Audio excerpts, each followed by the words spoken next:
If I want to look at a patient who I've been able to monitor from beginning to, and I won't say end because the end has yet to be determined, I guess looking at a gentleman who had a career established, had worked in a career for a very long time and well established, and was injured at work, falling down a set of stairs.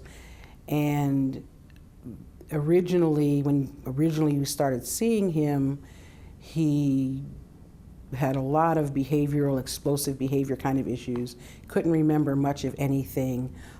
Speech had been impaired, reading abilities had been impaired, and he was having a lot of difficulty trying to figure out what he could do. His anticipation was, well, I'll do a little rehab, I'll be able to go back to work in a couple months. And as the time went by, watching him become more and more aware of, number one, that he's not going to be able to go back to work at the job that he worked before, but also coming to terms with where some of his problems are. This is a gentleman who actually worked very hard in therapy. He was a delight to work with because you would say stuff and he'd come back and say, I thought about what you said and did all my homework. So it was really good in that sense. And the challenge really then became, we did a lot of cognitive rehabilitation in terms of just addressing memory and teaching him to use a PDA and teaching him some problem solving skills. But the challenge then really became helping him understand, okay, now what can I do with my life? What is it safe for me to do? What is it not safe for me to do? When do I have to acquire some assistance? Those are the long-term issues that really challenge people.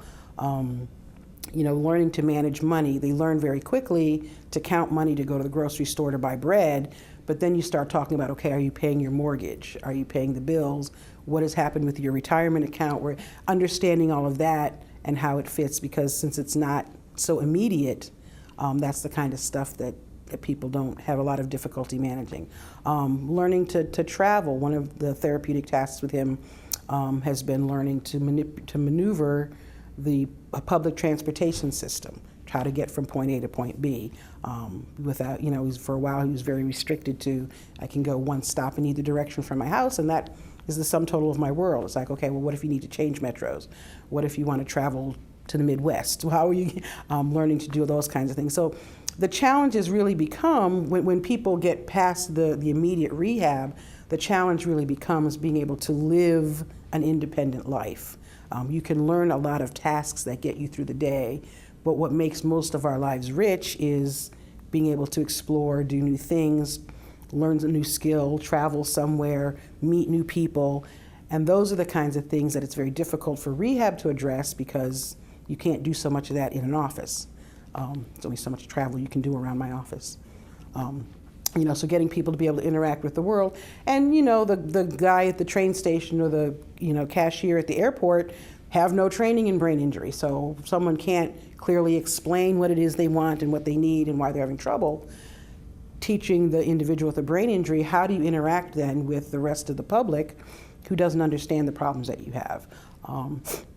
And it requires a lot of kind of intensive work, a lot of nail biting on our part because we're letting him venture out, and we worry always about, is he ready, is he not ready?